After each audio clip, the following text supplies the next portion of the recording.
um exemplo, até um exemplo desse, né? Mas ele deu, eu vou usar também. Então ele fala assim, se estamos num campo, né?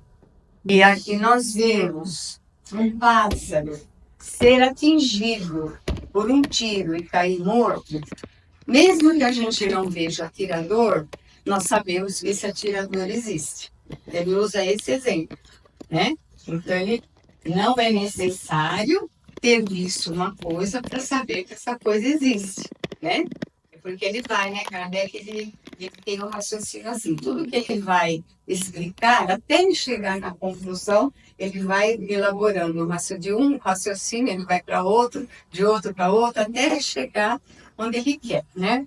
Lá está bem desenvolvido. Então, em tudo é observando os efeitos que se chega ao conhecimento das causas. Então, esse é o primeiro princípio. Todo efeito tem uma causa. Muito bem. Aí ele usa outro axioma. Se todo efeito tem uma causa, todo efeito inteligente tem que ter uma causa inteligente. É outro axioma também que ele usa, né? Então, nós vemos aqui duas pinturas, né? Duas pinturas. Aqui uma pintura rupestre, né? Lógico, lá tempos bem primitivos, e a Mona Lisa, né? A Mona Lisa no Leonardo da Vinci, né?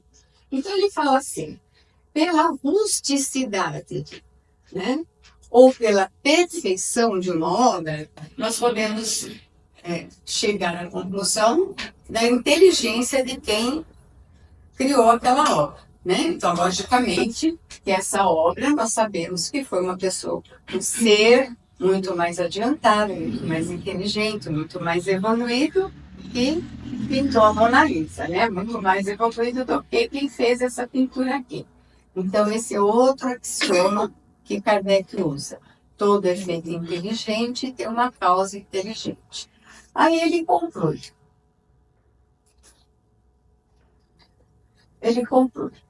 Olhando em torno de si, né, em torno de nós, né, para as obras da natureza, o que nós vamos ver, né?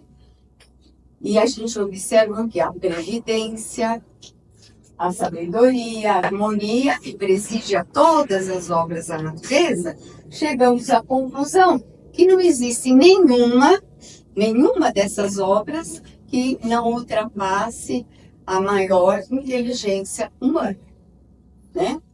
Não existe um maior gênio da Terra, o homem mais inteligente da Terra, do planeta, não é capaz de criar um pequeno talo de erva, né? Um talo de erva com a seiva da vida ali correndo, né? O ser humano não consegue fazer, né? Então, uma inteligência infinitamente superior é a causa da criação. Então, mas só que o raciocínio dele é muito mais elaborado do que eu estou falando aqui, viu, gente? Por isso que eu sugiro que vocês leiam aquele capítulo, que é muito importante, tá? Aí, eu encontrei na internet um artigo, né? Que fala desse cientista, Abraham Tracy Morrison. Foi um cientista, ele nasceu no século XIX e desencarnou no século XX. E ele escreveu um livro com esse título, 7 razões pelas quais um cientista acredita em Deus. Ele escreveu um livro, né? Na internet tem, é só por esse título, tem as 7 razões lá resumidas, é bem interessante. Então, eu peguei só 2 exemplos, porque o nosso tempo não dá para ver tudo, né? Peguei só 2 exemplos. Então, ele fala da distância entre a Terra e a Lua, por exemplo. Tem uma distância certa, né? Entre a Terra e a Lua. E ele diz, se essa distância diminuísse, né? Se essa distância diminuísse, não haveria condições de vida na Terra. E ele explica por quê, né? Ele fala, porque a pressão magnética do satélite, né, que a Lua é o satélite da Terra, né? A pressão magnética do satélite sobre os mares, né, sobre as marés. Nós sabemos que a Lua tem influência sobre as marés, né? Se aproximasse, seria tão forte essa influência, levantaria ondas tão enormes, tão grandes, tão altas, que chegaria até os picos do Himalaia, né? E não haveria condições nenhuma de vida na Terra. Então está na distância exata, né? E ele usa também o exemplo da distância entre a Terra e o Sol, né? Se o Sol, a Terra se distanciasse um pouco do Sol, né? Tudo congelaria no planeta. Se aproximasse mais, tudo queimaria, torraria tudo. Também não existiria condições de vida na Terra. E ele explica direitinho os cálculos e tudo mais, né? E ele chega a essa conclusão aqui, olha que interessante. Logo, uma inteligência matemática e superior, né, estabeleceu as condições para a vida na Terra, né? E é evidente, por esses motivos e outros muitos exemplos, né, que não há uma única chance em bilhões para que a vida no nosso planeta fosse o resultado de um acidente.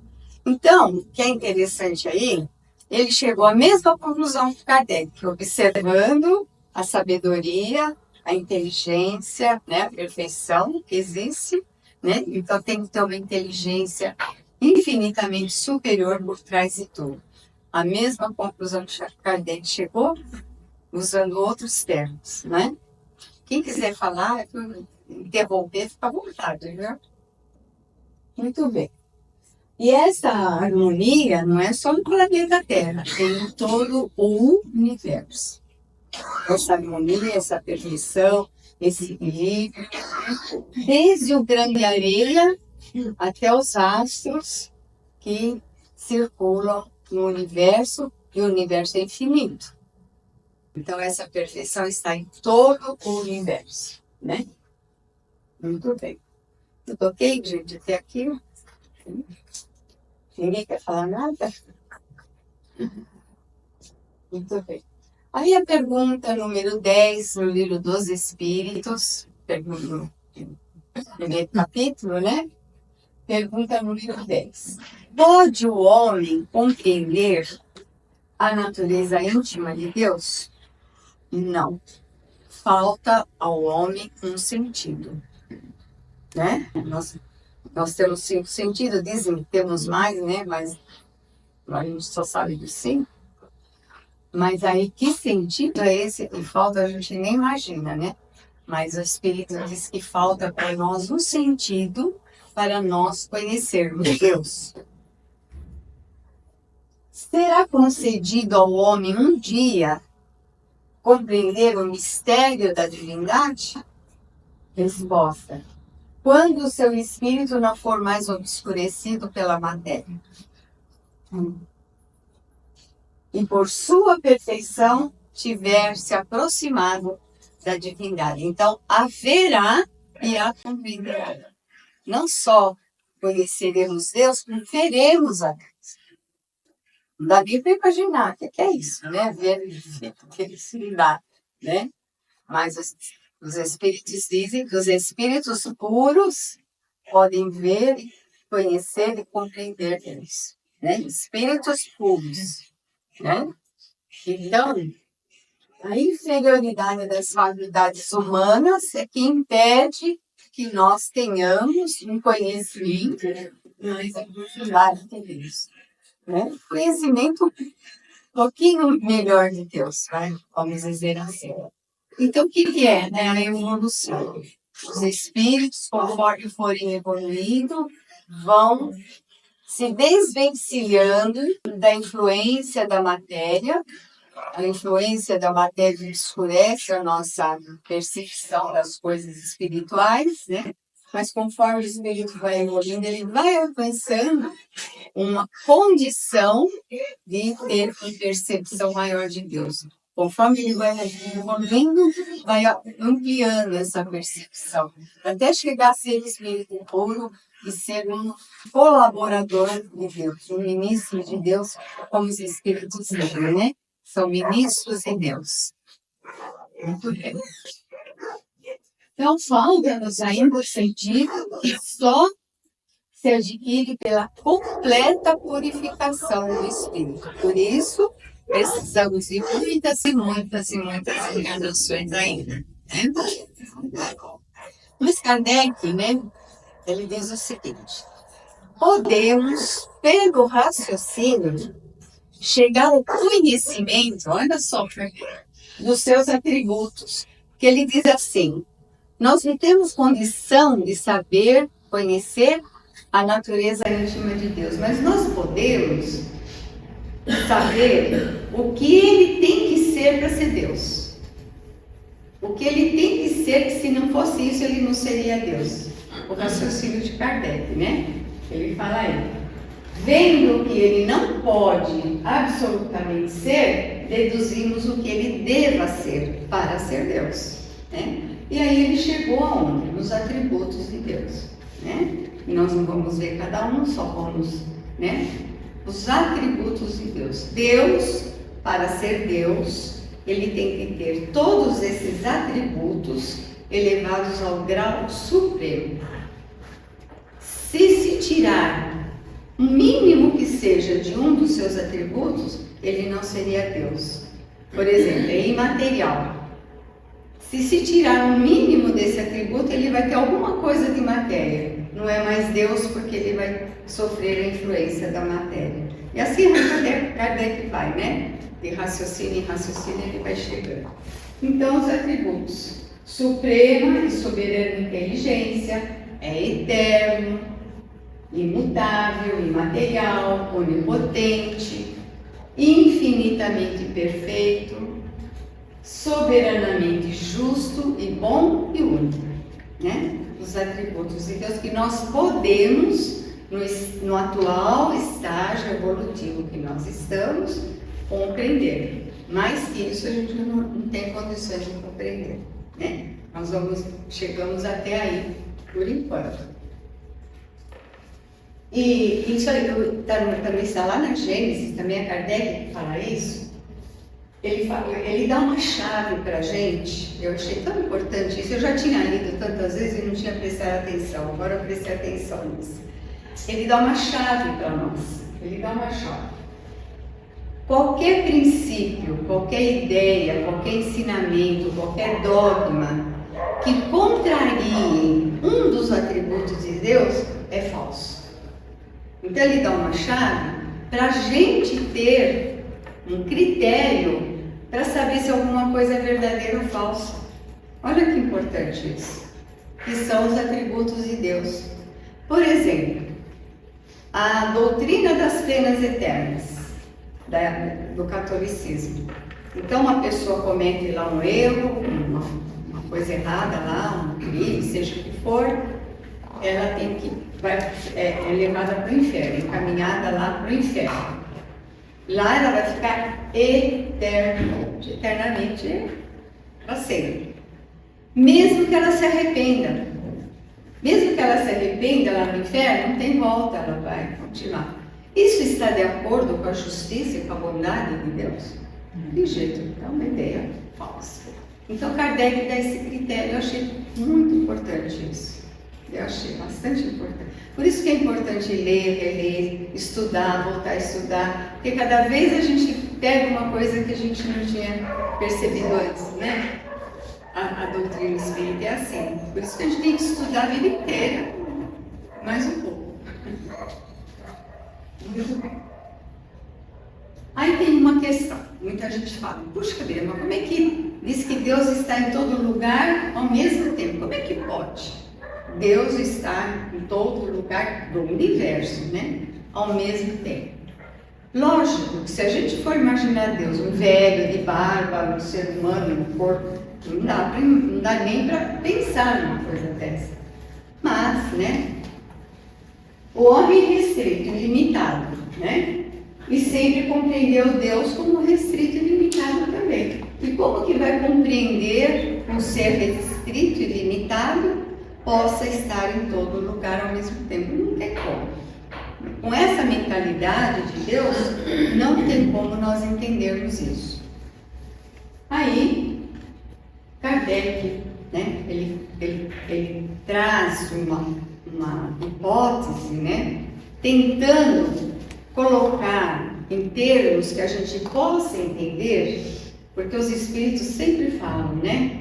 A linguagem de vocês é muito pobre para a gente explicar as coisas do mundo espiritual, das coisas de Deus. É muito. Não dá, nós não temos palavras para usar para vocês não vão entender.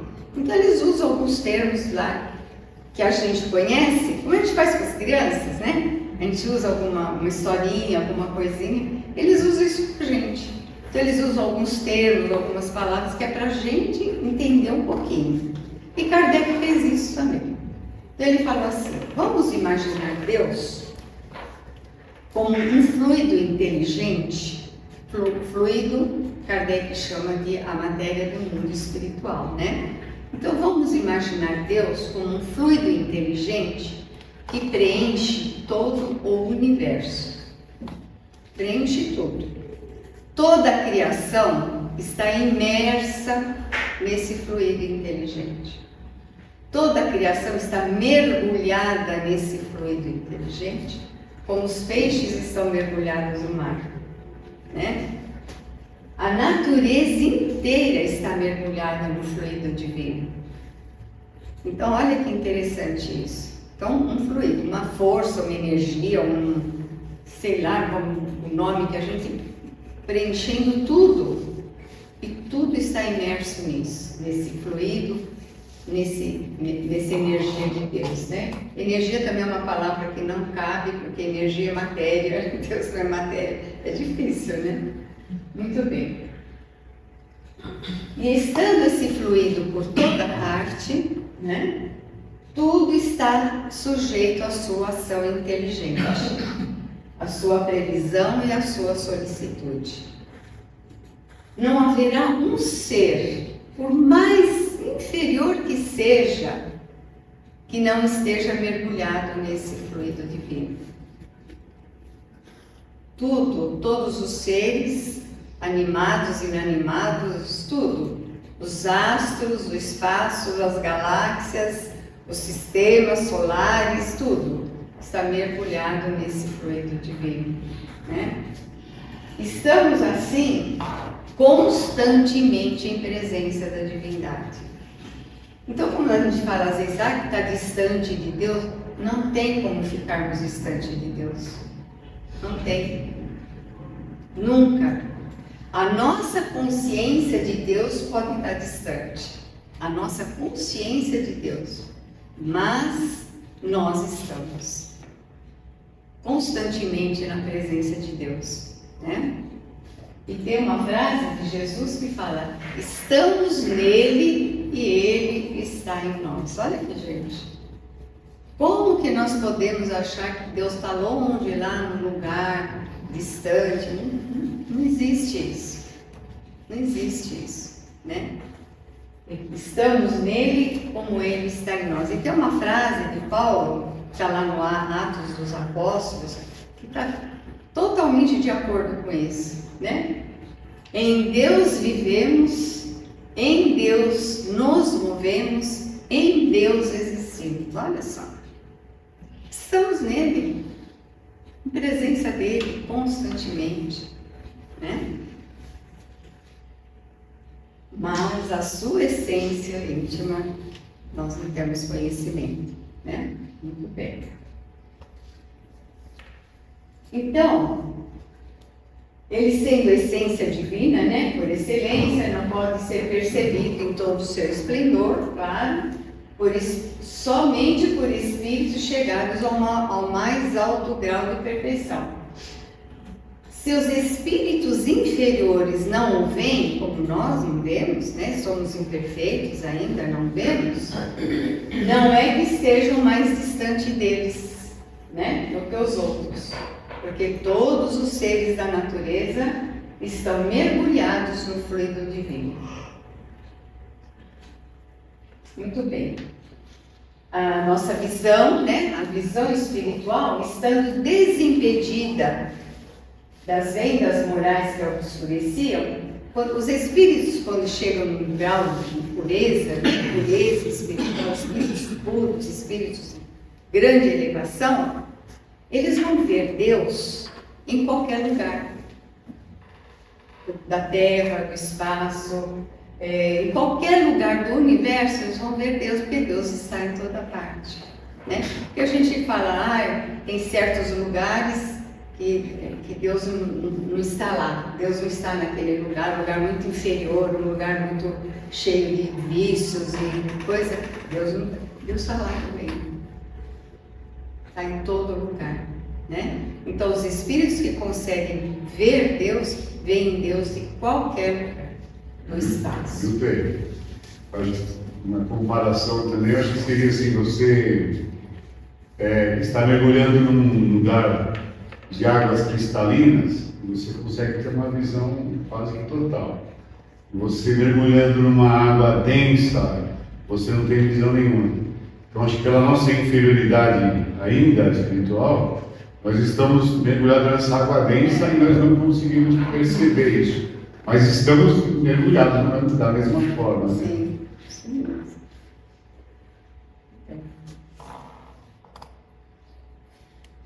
Então, isso, por enquanto, é o que nós podemos entender de Deus, né? Até que sejamos dignos de compreendê-lo melhor, né? Aí tem uma passagem de Jesus, que é Jesus conversando com a mulher samaritana. Não vou entrar nos detalhes, é um diálogo muito bonito, muito interessante, importante, mas só vou pegar um aspecto do diálogo, né?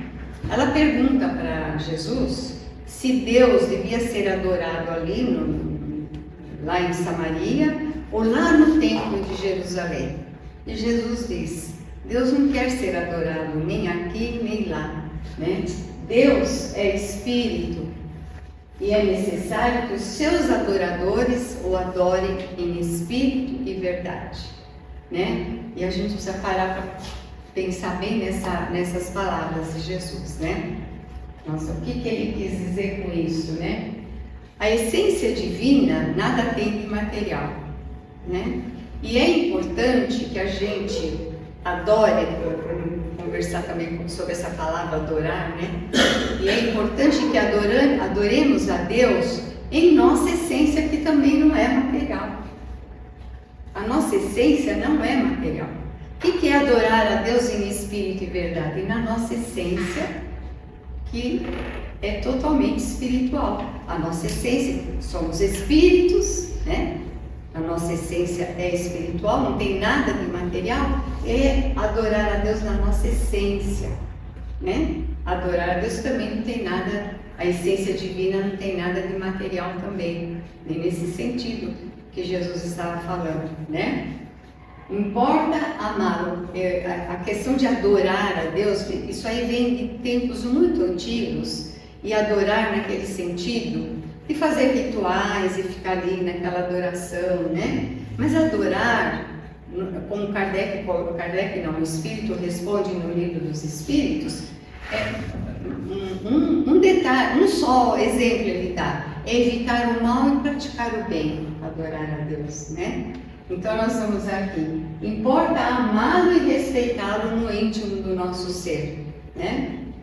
E essa será uma consequência natural da evolução. Nós vamos chegar nesse ponto. Amar e respeitar a Deus no íntimo do nosso ser. Então, mas nós já podemos compreender, né, um pouquinho melhor essa questão, que adorar a Deus em espírito e verdade, ou amá-lo e respeitá-lo, né, é desenvolver em nós o desejo do bem. Né? Desenvolver em nós o desejo do bem. É desenvolver o desejo cada vez maior, né, de conhecer as leis divinas que ele criou. Compreender as leis que ele criou. Né? Que é uma forma maior de nós demonstrarmos o amor a Deus do que a gente se esforçar para conhecer as leis que ele criou, compreender as leis divinas. e harmonizar os nossos pensamentos, os nossos sentimentos, as nossas atitudes a essas leis. Que é uma forma maior de amar a Deus, de demonstrar amor e respeito a Deus, né? Nos harmonizar o nosso modo de pensar, de sentir e de agir às leis divinas que nós já estamos compreendendo através do estudo, do esforço e tudo mais. Essa é a maior forma de amar a Deus. Não é através de rituais, não é através de objetos, não é através de imagens, não precisa de templo, não precisa de nada. É lá no fundo do nosso ser, né? E fazendo todo esse trabalho que os Espíritos nos convidam a fazer, né? Essa transformação íntima através, né, do estudo, desses ensinamentos e tudo mais, né? Amar e respeitar Deus é compreender, né, que a nossa felicidade futura depende das nossas escolhas, das nossas decisões, que essa é uma lei criada por Deus. Deus criou tudo dessa forma, que nós vamos conquistar a nossa felicidade com os nossos esforços, aprendendo a fazer escolhas inteligentes para a nossa vida, né? Muito bem.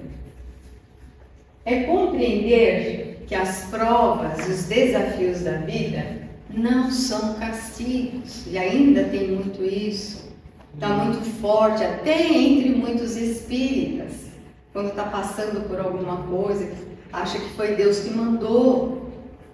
Deus não manda nada para nós, nem coisa boa, nem coisa ruim. Ele criou as leis. Ele criou as leis de uma forma que nós é que fazemos, escolhemos, aí temos que enfrentar as consequências, aprendemos com as consequências a escolher melhor. Ele criou as leis, então sabe aquelas palavras que a gente ainda fala, eu às vezes falo ainda também, né? Se Deus quiser, né? Foi a vontade de Deus. Isso é coisa que vem lá de longe, né? Foi a vontade de Deus.